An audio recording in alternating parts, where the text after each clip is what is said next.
ನಮಸ್ಕಾರ. ಕಲ್ಪನ ಒಂದು ಮಾತು ಹೇಳ್ತಾ ಇದ್ದ, ಏನಂದ್ರೆ ಜೀವನ ಪೂರ್ತಿ ಕಷ್ಟಪಡೋದ್ರೆ ಏನ್ ಆಟ ಅದಪ್ಪ, ಜೀವನನೇ ವ್ಯರ್ಥ ಅದ ಅಂದೆ. ಅಲ್ಲೂ ಹೇಳ, ಕಷ್ಟ ಪಡ್ಲಿಲ್ಲ ಅಂದ್ರೆ ಜೀವನನೇ ಹೆಂಗಾಗ್ತದೆ? ಒಳ್ಳೆ ಜೀವನ ಆಗ್ಬೇಕಂದ್ರೆ ನಾವು ಕಷ್ಟ ಪಡ್ಲೇಬೇಕು. ಕಷ್ಟ ಇಲ್ಲದ ಜೀವನ ರಚನೆ ಆಗಲು ಸಾಧ್ಯನೇ ಇಲ್ಲ. ಅದನ್ನ ನೀ ಹೇಳೋದು ಕರೆಯಾದ. ಜೀವನವನ್ನು ಉತ್ತಮವಾದ ಜೀವನ ನಾವು ರೂಪಿಸ್ಕೊಳ್ಬೇಕಂದ್ರೆ ಜೀವನದಲ್ಲಿ ಅನೇಕ ಕಷ್ಟ ನಷ್ಟಗಳನ್ನ ನಾವು ಅನುಭವಿಸ್ಬೇಕು, ಆ ದಾರಿಯಲ್ಲಿ ಸಾಗಬೇಕು. ಸಾಗದಾಗೆ ಮಾತ್ರ ಉತ್ತಮ ಜೀವನ ರೂಪ ಆಗ್ತದ, ಇಲ್ಲ ಅನ್ನೋದು ನಾನು ಒಪ್ತೀನಿ. ಆದ್ರೆ ಜೀವನ ಪೂರ್ತಿ ನಾವು ಏನು ಕಷ್ಟಪಡೋದಲ್ಲ, ಸಂಗ್ರಹಿಸೋದಲ್ಲ, ಕೂಡಿಡೋದಲ್ಲ, ಆಗ್ತಿಲ್ಲ ಅಂತ ಹೇಳಿದ್ರೆ ಕೆಲವೊಬ್ರು ಏನ್ ಮಾಡ್ತಾರ ನಂತರ ಜೀವನ ಪೂರ್ತಿ ಸಾಕಷ್ಟು ಅನುಭವಿಸಕ್ ಸಾಧ್ಯ ಆಗ್ತದ, ಅವಕಾಶಗಳು ಇರ್ತಾವ, ಅಷ್ಟು ಸಂಗ್ರಹಿಸಿರ್ತಾರ, ಅದನ್ನ ಅನುಭವಿಸಕ್ ಸಾಧ್ಯತೆಗಳು ಇರ್ತಾವ. ತಾವು ದುಡಿದಿದ್ದನ್ನ, ತಾವು ಸಂಗ್ರಹಿಸಿದ್ದನ್ನ ಆಸ್ವಾದಿಸುವ ಒಂದು ಅವಕಾಶ ಅವ್ರಿಗೆ ಇರ್ತದ. ಅವರು ಅದ್ರ ಕಡೆ ಗಮನ ಕೊಡೋದೇ ಇಲ್ಲ.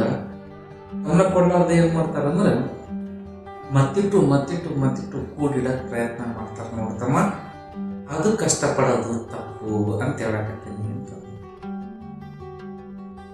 ಅಲ್ಲೂ ಎಣ ಎಟ್ ಕೂಡಿಟ್ರು ಕಡಿಮೆನೇ ಅದ. ಈಗ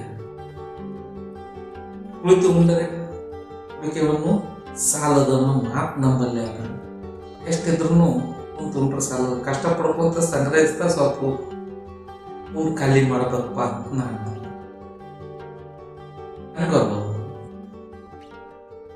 ನಾವು ಮಿತಿಮೀರಿ ಕಷ್ಟಪಡೋರು ನಾನು ನೋಡ್ತಾ ಇದ್ದೇನೆ.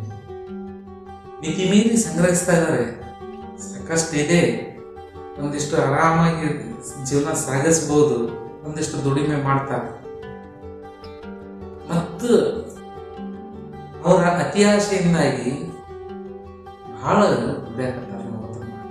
ಇದು ಹೆಂಗಾಗ್ತದಂದ್ರ ಜೀವನ ಪೂರ್ತಿ ಕಷ್ಟಪಟ್ಟು ಸುಖ ನಾವು ಹುಡುಕಿ ಮನೆಗೆ ತರಬೇಕು ಅನ್ನೋದ್ರಾಗ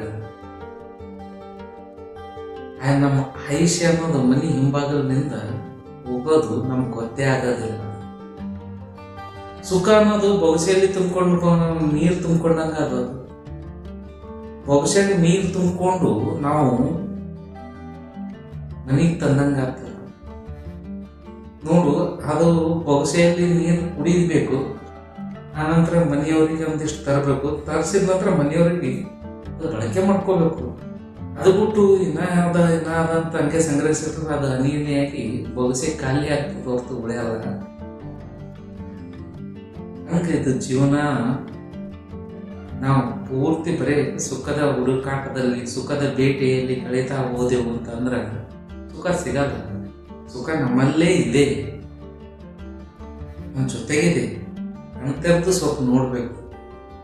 ಕಷ್ಟಪಟ್ಟ ನಂತರ ಈಗ ನೋಡಿ, ದೈಹಿಕ ಶ್ರಮದ ಕೆಲಸ ಮಾಡಿದ ನಂತರ ಇದೇ ಮಾಡ ಎಂತ ಸುಖ. ಹಸಿವಾದ ಊಟ ಮಾಡೋದು ಎಂತ ಸುಖ. ಬಾಯಾರಿಕೆಯಾದ ನೀರು ಕುಡಿಯೋದು ಎಂತ ಸುಖ. ಸಣ್ಣ ಸಣ್ಣ ಖುಷಿಗಳನ್ನೇ ನಾವು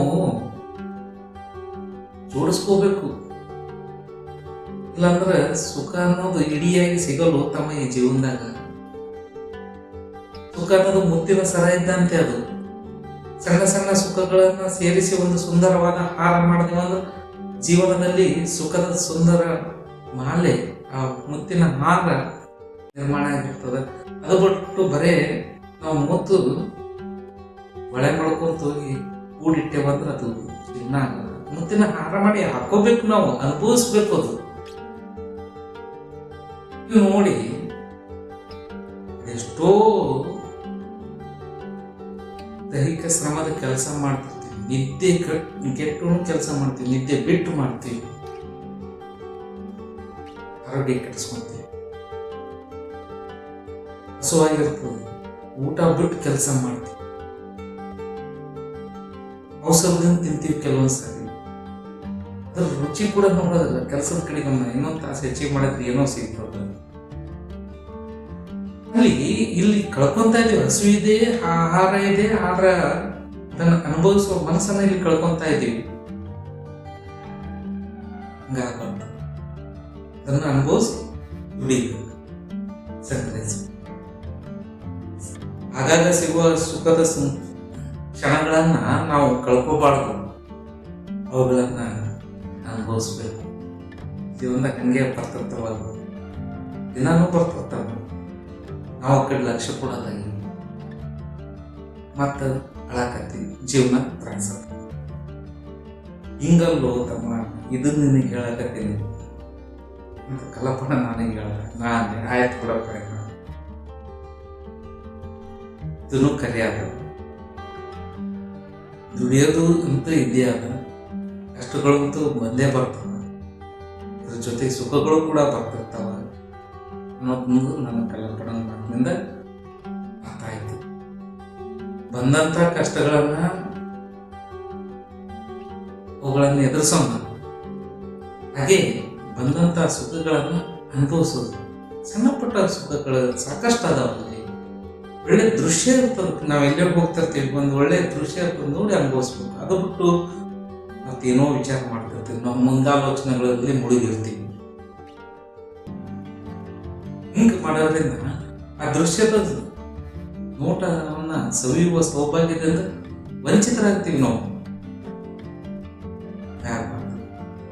ಜೀವನದಲ್ಲಿ ಸುಖ ಇಡಿಯಾಗಿ ಎಂದೂ ಬರಲಾರ್ದು, ಇಷ್ಟಿಷ್ಟೇ ಬರ್ತದೆ, ಅಷ್ಟಿಷ್ಟೇ ನಾವು ಅನುಭವಿಸ್ತಾ ಸಾಗಬೇಕು.